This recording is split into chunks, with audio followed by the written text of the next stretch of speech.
دستورالعمل‌ها در وین پرولدر به 4 دسته کوئل‌ها یا دستورالعمل‌های شروع شبکه، اتصالات گذرا، بوبین‌ها و یا دستورالعمل‌های خروجی شبکه و توابع یا فانکشن‌ها تقسیم بندی می‌شوند. نحوه انتخاب و وارد کردن دستورات کوئل، اتصالات گذرا و بوبین‌ها با نحوه انتخاب فانکشن‌ها متفاوت است، به این صورت که برای دستورات کوئل، اتصالات گذرا و بوبین‌ها مستقیما از جعبه ابزار و یا از کلیدهای میانبر استفاده می‌کنیم، ولی دیگر دستورات توابع باید با استفاده از نام و شماره دستورالعمل فراخوانی گردند. اما جهت وارد کردن اجزای ارتباطی میتوان با انتخاب هر کدام از آیکون‌های قرار گرفته در جعبه ابزار مورد نظر را انتخاب کنیم و سپس در پنجره اصلی کلیک کنیم که با انجام این عمل پنجره جهت وارد کردن مشخصات ابزار انتخابی ظاهر خواهد شد. در صورتی که مکان نما را در فیلد خالی قرار دهیم، لیستی از متغیرهایی را که این المان میتواند بپذیرد نمایش داده خواهد شد. متغیر مورد نظر را در فیلد وارد میکنیم و سپس اینتر را میزنیم تا المان در صفحه وارد گردد. اما جهت حذف المان انتخابی از روی مکان نما میتوان از کلید اسکیپ بر روی صفحه کیبورد استفاده کرد.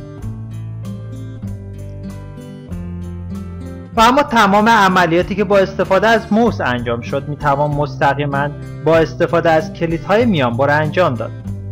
در صورتی که به المان‌های قرار گرفته در جعبه ابزار دقت کنیم، مشاهده خواهیم کرد که در کنار هر المان حروفی از الفبا قرار گرفته که این حروف الفبا بیانگر کلید میانبر ابزار مورد نظر است. اما نحوه وارد کردن ابزارها با استفاده از کلیدهای میانبر.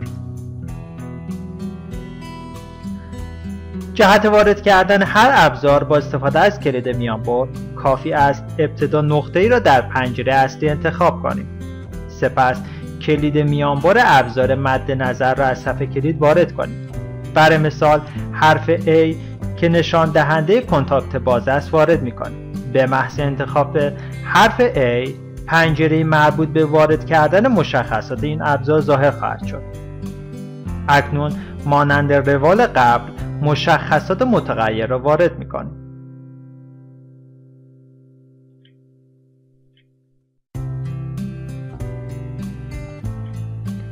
اما همین عمل را مجددا برای کوئل خروجی با کلید میانبر O تکرار می‌کنیم.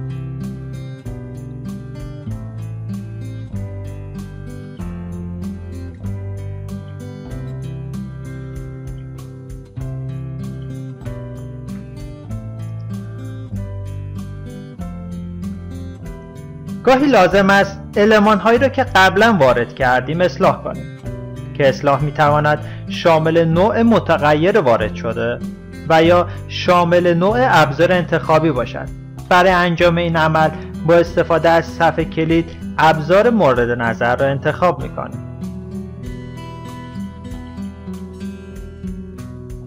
حالا اگر تصمیم به اصلاح نوع متغیر وارد شده داشته باشیم، با استفاده از صفحه کلید نام متغیر جدید را مستقیما وارد می‌کنیم که به محض انجام این عمل پنجره مشخصات ظاهر شده و با اینتر کردن می توانید مشاهده کنید که نوع متغیر اصلاح شد. برای اصلاح نوع ابزار کافی است همین عمل رو مجددا تکرار کنیم، با این تفاوت که این بار باید کلید میانبر مربوط به ابزار جدید را با استفاده از صفحه کلید وارد کنیم که در اینجا یک کنتاکت بسته را انتخاب می‌کنیم.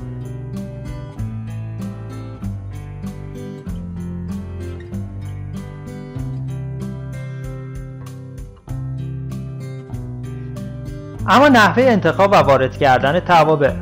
برای این منظور میتوان با استفاده از موز آیکون F در جعبه ابزار را انتخاب کرد و یا اینکه از کلید میانبر F بر روی صفحه کیبورد استفاده کنید که با انجام این عمل پنجره ای حاوی تمام توابع موجود در نرم افزار ظاهر خواهد شد که با استفاده از موس میتوانید تک تک قسمت ها و توابع را مشاهده کنید.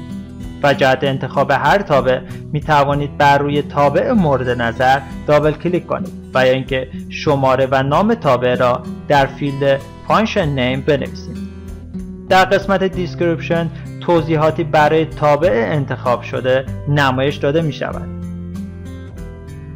بعد از انتخاب تابع و اوکی کردن، پنجره جهت پیکربندی تابع ظاهر خواهد شد که از 3 قسمت آپشن ها، نام تابع و محل وارد کردن متغیرها تشکیل شده. نامه تابع می تواند به 4 شکل بیان شود. حرف دی در نام تابع نشان از 32 بیتی بودن متغیرهای تابع دارد. بنابراین متغیرهای وارد شده باید 32 بیتی باشند. برای مثال اگر قرار باشد یک رجیستر آر را وارد برنامه کنیم، از آنجا که هر رجیستر 16 بیتی است، باید 2 رجیستر 16 بیتی را با هم ترکیب کرده و در این دستور به کار ببریم.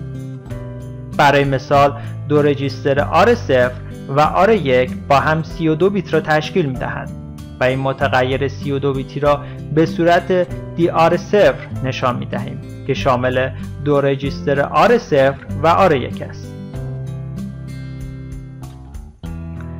اما برای 32 بیتی کردن هر تابع می توان از آپشن قرار گرفته بر روی تابع استفاده کرد و کافی است آن را فعال کنیم.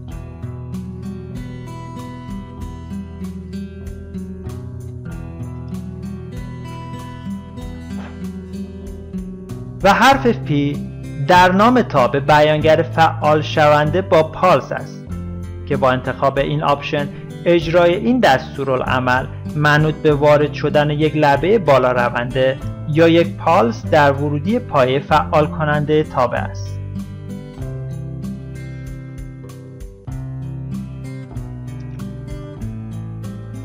و با قرار دادن مکان نما در فیلد مربوط به وارد کردن متغیرها می توان لیست متغیرهای قابل پذیرش برای هر تابع را مشاهده کرد.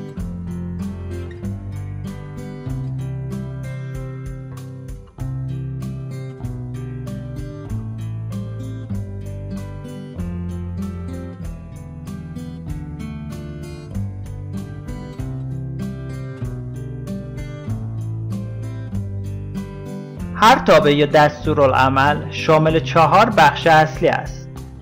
بخش اول ورودی کنترلی که وظیفه انجام کنترل بر روی تابع را بر عهده دارد و در واقع نحوه عملکرد تابع را مشخص می کند. برای مثال پایه اینیبل در این دستور. قسمت بعدی شماره و نام دستورالعمل است. و قسمت سوم عملوندها و در آخر خروجی تابع که نتیجه عملیات بر روی تابع را نشان می‌دهد که در این مثال در صورتی که 2 عملوند R7 و R8 با یکدیگر برابر باشند، خروجی اول آن خواهد شد.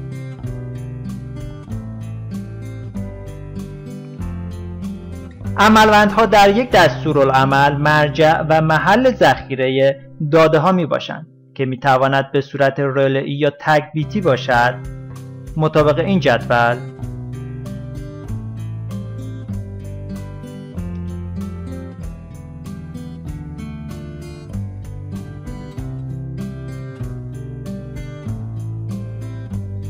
و یا یک ثبات 16 بیتی یا 32 بیتی باشد. مطابق این جدول